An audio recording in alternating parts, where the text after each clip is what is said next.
फ्रा बासायबावा पाब्लिकनि जाम्बा जाबिनि बुजिनाय जे बिसोरथ' जेबो मिथिया आरो बर' मानसिफ्रा ओरैनो गामि सिङाव थानायफोरा भाषा बुजिया अख्रा जायो जेबो सार्टिफाइड होनो हायि हिसाबाव टाउनखौनो सोरबा बङाइखौनो नुहैयाखै बेफोरबायदिबो मानसि थायो दा बेफोरबायदिया एटेक खालामग्रोनाय जाबाय दा जों गावबुरा स्टाफआ जोङो बेखौहाय गोबानानै बामख्रबनानै जोङो बासायनानै गारियाव सोनानै जोंनो खौरांगिरि मेल हांख्रायदों गिबियावनो आङो जोंनि गासैबो खौरां लाफैग्रा मिडिया नोंथांमोनखौ आङो गिबियावनो हामबायग्रोदों जोंनि साफ्रोमबो बे जोंनि हादान बा बे हालाम ओनसोलाव थानाय साफ्रोमबो जोंनि रायजो राजाखौ लानानै आं नोंथांमोनखौ हामबायग्रोना थादों जोंनि उद्देश्य लिंनायानो जाहैबाय मैया मोनसे जोंनि बेहाय माने गिदिर घटना मोनसे जाना थांबाय जाय घटनाया जाथावना नङामोन आरो रायजो राजानि बेलायाव बेफोरबायदिया जानो नाङामोन आरो जोङो बिनिखायनो नोंथांमोनखौ जों लिंनानै नोंथांमोननि थ्रुयैनो जोङो बेखौ जेन फोसावनो थाखाय जोङो दिनै थिरांथा लानाय हिसाबै नोंथांमोनखौ जों हांख्रायनाय जादों बिनि आङो बे जाहोनखौ बे मिडियानि गेजेरजों बा बे निउसनि गेजेरजों आं फोरमायलांनो सानदों बिनि मेन जाहोनखौहाय गिबियावनो जोङो दायनिगिरिया सोर बा दायनिगिरिया सोर बेखौ जोङो नागिरनायनि मोनसे जोंहा थिरांथा थायो आरो जोङो दिनै दाय खालामदों होननानै जोंखौ दिनै सोरबा सुबुंफोरा जोंखौ मिथिया लाबानो जोंखौ गाज्रि साननो हागौ आरो जोङो जि जाथायफोरखौ मावदों बे जाथायफोरखौ लानानै गोबां मानसिफ्रा जोंनि सायाव बायदिसिना बुखिनो हागौ बिनिखायनो जोङो साफा होनो बा इलिगेसन होनो माबा मोनसे होनो जोङो बेफोरबायदि साननानै जों दिनै नोंथांमोनखौ लिंहरनाय जादों आं बेखौनो जाथायखौ फोरमायलांनायनि सिगां आं बुंग्रोनोसै थांनाय बारावहाय जोङो जि रेन्जार प्रान्जल तालुकदार जोंनि रुनिकाटा रेन्जनि रेन्जार बिथाङा थांनाय बारावबो जोंनि बे हादान ओनसोलाव फैनानै बा बे ओनसोलाव फैनानै जितु जोंनि FRA दिनै 8था गामिया जोंहा सार्भे अर्डार इतिमधे अलरेडि दंखायो हिसाबाव दिनै जाबाय फैबाय दिनै जोङो बे ओनसोल जोङो इनक्ल'ज खालामना लाबोनो थानाय बेलायावबो जोंखौ दिनै बारे बारे नासयफैबाय थानायखौ जों नुनानै जों दुखु नांदों आरोखि जोंनि गोसोआव माने गिखांनाय फैदों जों दुखुबो नांदों बेनिखायनो आङो बे मिडियानि थ्रुयै आं बेखौनो बुंनो सानगोन बिथाङा दिनै जोंनि गेजेराव बेफोरबायदि फैनानै फार्स्ट दिना फैबाय दखान होबाय थानाय मानसिखौ बियो हमना लांबाय आरो नेक्स्ट दिना फैबाय मोसौ दोस्लायनाय मानसिखौ बियो दै दौनो थांनायखौ होसो होसो हमना लांबाय आरो नेक्स्ट दिना फैबावबाय बियो न' लुनो थाखाय औवा लाबोनायखौबो बिथाङा गारिखौ सावनानै गालांबाय आरो बिनि उनाव फैबावबाय बियो गोबां मानसिफोरखौ लामाफ्रावबो हुमखि होना गालाङो दखानफोरखौबो सेफायनानै दखाननि बेनारफोरखौबो दानसिना गालांबाय आरो गोबां बिदिनो जोंनि बर' मानसिफोरखौहाय बियो दिनै संखारिबाय थानायखौ जों नुनो मोन्दों आरोखि माने जोंखौहाय मान इज्जत दोना बियो दा बे हिसाबावहाय जोंनि रायजोफ्रा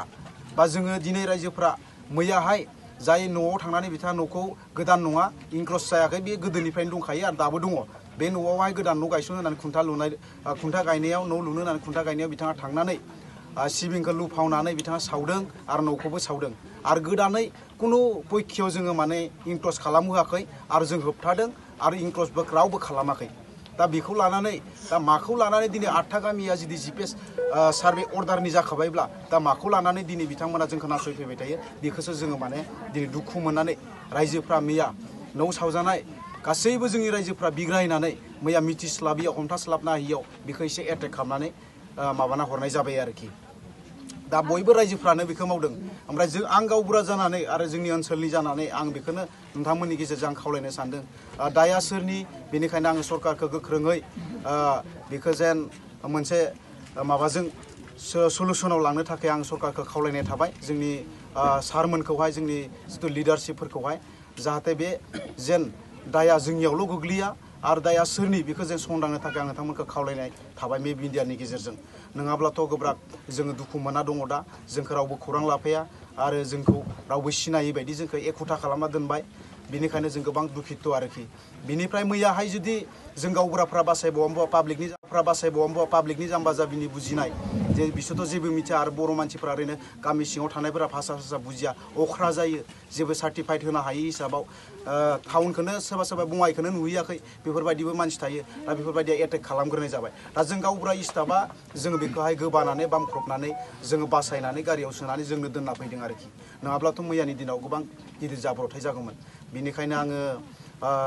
बिनि गेजेरजों आं बेखौनो बुंनो थांबाय सरकारखौ जा अननानै नोंथांमोना जोंनि थाखाय बा जोंखौ जोंनि मोखांखौ नायनानै जोंखौ अननानै बेखौ जेन सलुसनाव लाबोयो आरो सलुसनाव जेन लाङो आं बेखौ थाखाय बे खोथाखौनो नोंथांमोननि मिडियानि थ्रुयै आं खावलायनानै आंनि बिबुंथिखौ बा आंनि जिथु होनांगौ बाथ्रा गासैखौबो आं नोंथांमोननि थ्रुयै बेखौनो बुंनाय थाबाय। नाथाय प्रान्जल तालुकदारा बुंदों दे गभर्नमेन्टनि होखानाय सिमनानि बाहेरा नोंथांमोना न' लुना थादों बेनिखायसो नैबे न'खौ सिफायदों ओमफ्राय माखासे आइजें आइलाखौ सावनाय जादों होननानै बिनि सायाव नोंथाङा मा बुंगोन? बेथ' खुनु पयक्ष' नङा आं बेनिखायनो बुंखादों सोरबा डिपार्टमेन्टआ फैना नायफै सोरबा नोंथांमोना मिडियाफोराबो नायलां आरो सोरबा जोंनि इन्टेलिजेन्ट मानसि बर'फोरनि गेजेराव लिडारशिपफ्राबो नायफै गोदान इनक्ल'ज खालामोबा जों बे हाखौ गारना खारगोन खोथाया नंगौना रायजोफोर गोदान दानदोंब्ला जों बिनिफ्राय जों खारगोन गाबोननो खारगोन जोङो गोदान दानदोंब्ला आरोखि दाननाय नुदोंब्लानो फैना नायफै जाय सिमनाखौ जोंनो होबथादों दिनै जों होबथायाबा बे हाग्राया जोबोमोन मोनसे समाव गासै सरकारखौ लानानै जों सरकारनि फारसे थांनानै जोङो सिमा बानायना होदो होननानै गावसोरबो बुंबाय सिमा बानायनानै लादो दा बे सिमाखौ जों कुनु परखेव बाराखै आरो जों जिखिनि दोङो बेयावनो जोङो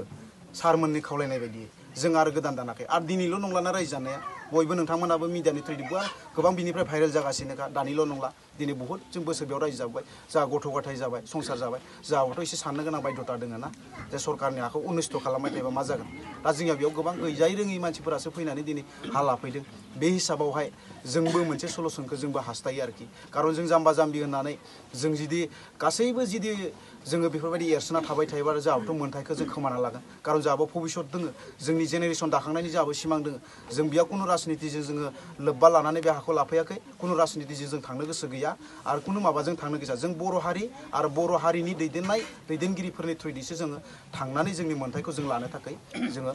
प्रसेसआव दङ आरोखि खिन्थु जोंबो गोदान दाननायखौ जों होबथागासिनोखा आरो जों होबथादों आरो जुदि फोथायाब्ला नोंथांमोना नायनो हागोन आरो नायफैनानै संबिजिरनो हागोन आरोखि आं बेखौ खावलायनाय थाबाय। फरेस्ट डिपार्टमेन्टआ नोंथांमोनखौ न' सावनाय बा बिनि सिगां नटिसफोर हरना हरा? बेथ' खुनु उइदाउट नटिफिकेसन माने उइदाउट माबा जेबो गैया आरोखि गावसोरनिफ्राय जेबो गैया माने जिखौ गोसो बेखौनो मावनायनि मोनसे जों पावारखौ नुनो मोनदों सिंगाम सिस्टेम बाहायदों आरोखि माने जोंहाबोथ' मोनसे हिउमेन्स राइटनि माबा मोनथाय दङ ना दा बेखौहाय बिसोर अभार एटेक खालामनानै जोंखौहाय माने नारसिनगासिनो आरोखि अभार खालामदों आरोखि नोंथांमोननि रायजो गाग्लोबबोना गाग्लोब माने दायथ' सिगां आर्मि दङमोन गाग्लोबोमोन दा फरेस्टआनो जोंखौ गाग्लोबदों आरोखि बेबायदिसो जों नुगासिनो दङ माने जों दुखु नांदों गोदोबो आर्मिजों गाग्लोबजानानै जों बुजाबाय दिनैबो जुदि जोङो सरकारनि सिमा होनाय बेलायावबो जों जुदि थानाय सिङाव थानानै गाग्लोबजाबाय थायोब्ला सोर रागा जोङा जानो नोंथांमोनाबोथ' रागा जोंगोन ना जा जाम्बा जाम्बिनि खोथा ओंखायनो जोंनो दिनै बिथांखौ बासायनानै जोंनो दोनहैफिननाय जादों रायजो राजाखौ जों बुजायनानै खिन्थु जोंखौबो दिनै बुनो नागिरबावदोंसोमोन रायजो राजाया होमब्लाबो जोङो दिनै मोनसे सलुसनजों जों रायजो राजाखौ लानानै दिनै जों बेयाव प्रेस मिट नोंथांमोननि सुबिदायै होनाय जादों आरोखि मा लुबैयो दा नोंसिनिफ्राय जोंनिफ्राय लुगैनाया बेनो जेन सरकारा बेखौहाय संबिजिरनांगौ नायगिरनांगौ जेन दाया सोरनि आरो जेन बेखौ कमप्रमाइसआव लाबोनांगौ जोंनिया बेनो आरोखि जोंनिफ्राय जेबो गैला।